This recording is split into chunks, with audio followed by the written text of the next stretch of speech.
and we are back with another episode. And joining me today, JayWalker. How you doing, guys? Doing excellent, my man. How are you? Oh, I'm doing good. I'm beating the heat. I'm finally figured it out. Really? Well, let us in. I got how many beers did it take? Maybe one or two at least. All right. For starters, tell us about yourselves and where you guys come from. Well, originally I was born in Regina, lived in Winnipeg, and moved to Alberta probably, I'd say 98. So I've been here for quite some time. Okay. And started, Rob and I have been playing together. We figured it out for quite a few years now. Yeah, I guess we met playing in cover bands on the road. We were originally, I guess, playing with Gord.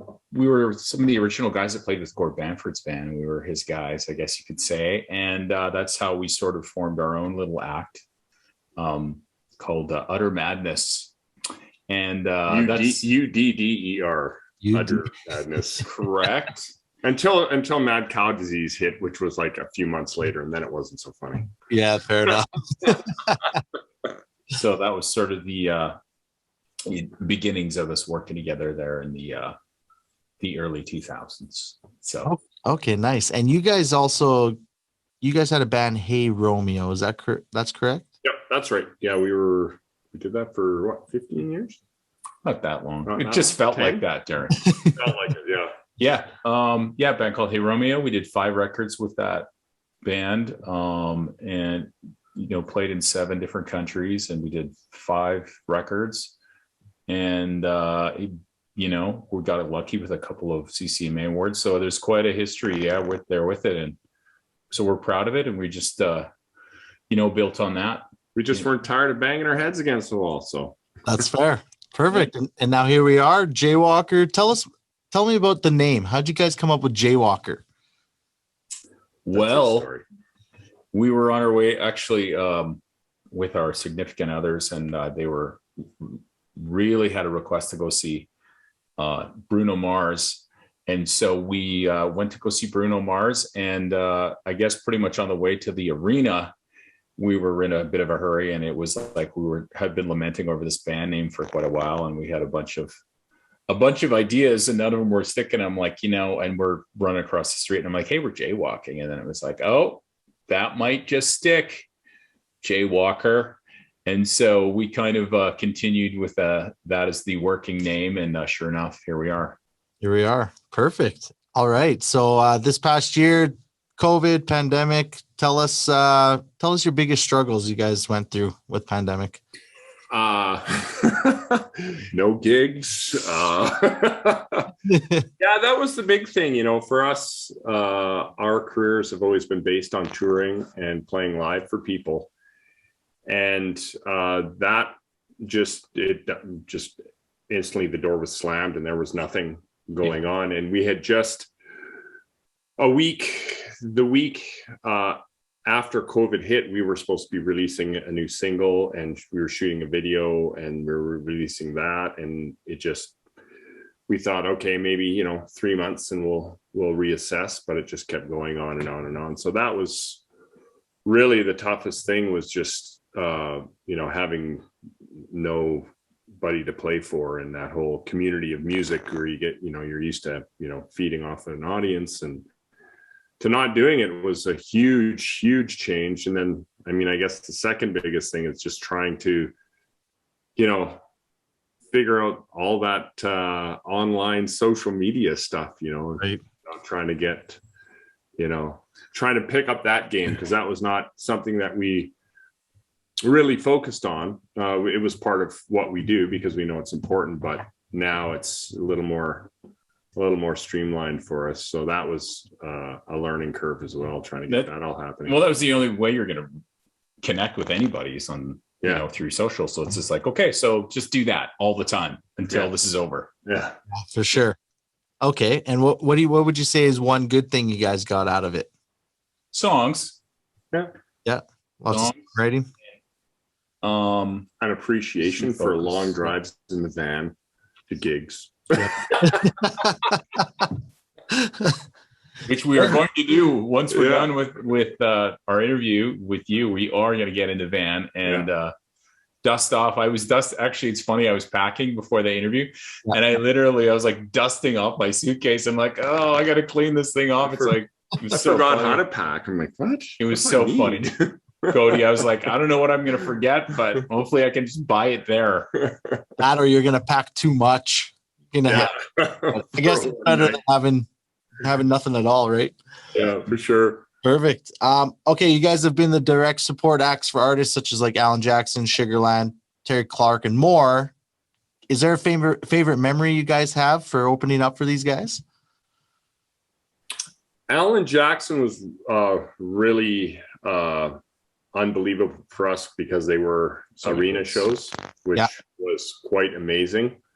So that, to me, for opening slots, that would have to be one of the bigger ones for us. We did some really great opening slots down in Calgary for Stampede, which was also always amazing to play that, because there's just so many people there ready to have a good time. So yeah, it was really cool. Also, I would say, sorry to interrupt. We did tour with Nitty Gritty Dirt Band, and to sit with Jeff Hanna and to talk with him about the inception, like he was there when country rock became a thing. Like it was in the late 60s, and just to hear him talk about it, I'm like, because now everybody, like before, this is pre-Eagles, right? And like the Eagles, people look at them, band.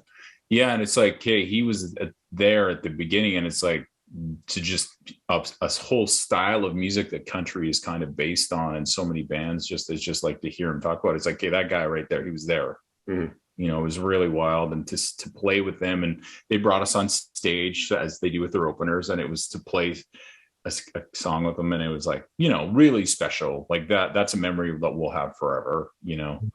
So very cool, and just that one for sure. And there's always bigger, shinier, newer acts that you can play with. I mean, we opened for Sugarland right when they broke, and it was like wild that you could just, all the heat was on them, and it was like cool, and to see that happen was really really cool. But just guys like that who have sort of endured the music business and had a lifelong career in it, like the Dirt Band, it's like, it was wild to be able to hang with them, right? And jam with them before we go on. And I'm just like, whoa, these guys are incredible. John McEwen come in and go, play these chords. So I'm not really a bluegrasser, and I'd be ripping through these chords, and he's playing, and I'm just like, well, okay, this is great. Really special. So that really great. We won't forget that. Yeah, awesome, very cool. Okay, let's talk your newest single, Drawing a Blank. Tell us about it and how it came together. We wrote that with Aaron Goodvin. We were down doing a little writing excursion down south, and where he's living down there now. So we've played with him in a few different shows before. Rob actually plays in his band now as well. Nice.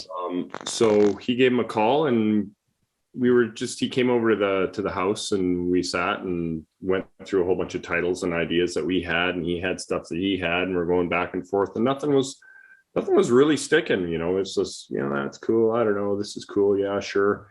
And then we took a break and, went outside and chatted for a bit about, Canada and whatnot, and then came back inside, and he's like, I have this idea. I don't know.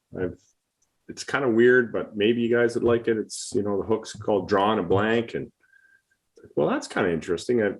People always say it, and those always seem to be the good songs, or it's these phrases that you just take, out of somebody's mouth and put it to the music. So, we just started writing that and came up with a banger. Nice. Love it. All right. What's your favorite thing about co-writing? I would have to say just the ideas. You're throwing things out back and forth, and I do a lot of writing on my own as well, and you're just getting that, just different ways the song can go and different ideas. And it's like, well, instead of saying it this way, why don't you say it this way? Just extra, just somebody to bounce stuff off of, and it's just a more collaborative, creative process, I find, doing co-writing. And it gets done quicker too. Yeah. You have no choice. You got to finish it. Yeah. For sure. Okay, and so I've been asking this next question to everyone because I always want to find the weird stories. But what's the weirdest, most awkward way you guys have ever come up with a song? Weirdest, most awkward. Yeah, is there like a weird moment where you guys are like, "That's a song"? Oh, all the stuff that even right. It's surprising. We my sister insists that I talk too much. And I think so. She was just like, sometimes when I talk to her, she's just like, yeah, dial it down. Just dial it down a bit, Rob. And I'm like, I don't think I am, but I'm going to write that title down. And sure enough, we wrote that one down and that became a song. So it was kind of funny. She's like, oh my God, I so love that song. It's the best. You love it because you told me to dial it down. That's why you love it. And that's too funny. Yeah, okay. And I insist that she's talking to my nephew most of the time. Dial it down, Neil. Dial it down. All right. Okay. What would you say is the best advice you guys have been given in your career up to this point? Stay in school? Yeah. Best advice. We've gotten lots of it. I think just watching the artists who continue to do it. And we work with a guy named Byron Hill for our first couple of records with Hey Romeo, and he was instrumental in writing the record with us, and he produced it. Good one. And his work ethic, and I mean, he's older now, but his work, he still writes every day, and he still plays gigs, and he has no need to hustle, but he hustles every day. And he just sort of instilled in us that, you know, a guy who's had #1 hits with Alabama, with George Strait, with, you know, you name it. Yeah, I mean, he's got cuts, you know, he's still out there every day working. I think that he didn't tell us to do that, but that I just watched him, you know, and how he operated and thought, you know, a guy like that who's had such talent, not only songwriting, but production and vocally, he's an amazing vocalist and an amazing guitar player, and just that he's out hustling all the time, to me really was, you know, you need to be working hard every day. You got to get up and go after it all the time, and you just can't sit back and expect it to come to you. So he didn't say that per se, but that to me was, you know, a huge influence and the best piece of advice. Right. Got, you know. Yeah, for sure. Okay. Shows. You guys have shows that you're able to announce coming up? I know you have one, at least, that I know of. Yeah, so we are I'm not sure when we air here, but yeah, July for Canada Day, we will have played in Grand Prairie. And so that will be the first show back for our band, and so much fun. And we had the best time July 1st. It was so amazing. And it was packed, man. The people yeah. There was supposed to be a thunderstorm, but we braved the elements, and it was beautiful. And yeah, it was excellent. So at that, and then we do have some Stampede stuff coming. I would just say check out our socials, of course. JayWalker.com for all the shows. We're looking forward to getting to Calgary. You know, we've got a lot of connections there and a nice fan base there, and of course friends, and they're going to want us to see us. So looking forward to that. And but that's the best thing, is just check out JayWalkerCountry.com, and of course it'll be on Facebook and all the rest. And, you know, it's hard to not see what an artist is doing these days if you're following them on the socials at all. Okay, perfect. And Stampede, you guys are on the 13th. I think this will be aired before Stampede. So yeah, it is on the 13th, correct. And we're at Nashville North, and then we are at the King Eddie, which is the same night. So we're going to be working hard, my friend. Yeah, it is the 13th, Tuesday the 13th. Come and see us at 3:30 at the Nashville North. Get in line early, and if you happen to miss us, come on down. The evening set, I believe it's 8:00 at the King Eddie, downtown. It's a beautiful venue. It's going to be a party. That is going to be awesome. So July 13th, we want you to it's a lot of fun down. It's a great little place to play and just come and hang out. They got lots of great craft beer. The food's awesome. Yep. Yeah, excellent. Okay, cool. All right, guys, we'll go grab their newest single, Drawing a Blank. And guys, thanks so much for taking the time and hopping on here before you head to that show.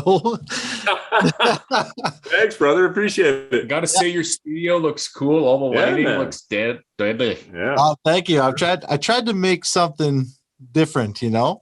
Yeah. It looks living. really So yeah, 10 million followers on YouTube. I'm sure it just looks pretty slick over there. I wish. Yeah. Don't we all? Yeah. So you are a fellow Edmontonian, so we are going to drag you out to a show when that happens. That's going to happen. So Let's do it. I mean, I'm sure I'll be at Stampede too, so I'll try and the 13th. I'll try and stop in, even if it's just King Eddie. yeah. Yeah. Shoot us a text, man. We'll Yeah. Yeah. Cool. We'll wear our black shirts together again. Hey, I'm in. I like to wear the black, you know, slimming, you know. Slimming. Awesome. All right, guys. Well, we'll talk soon, and yeah. Good to meet you, Cody. Yeah, nice to meet you, my man. Thanks for having us on. Good as well. All right.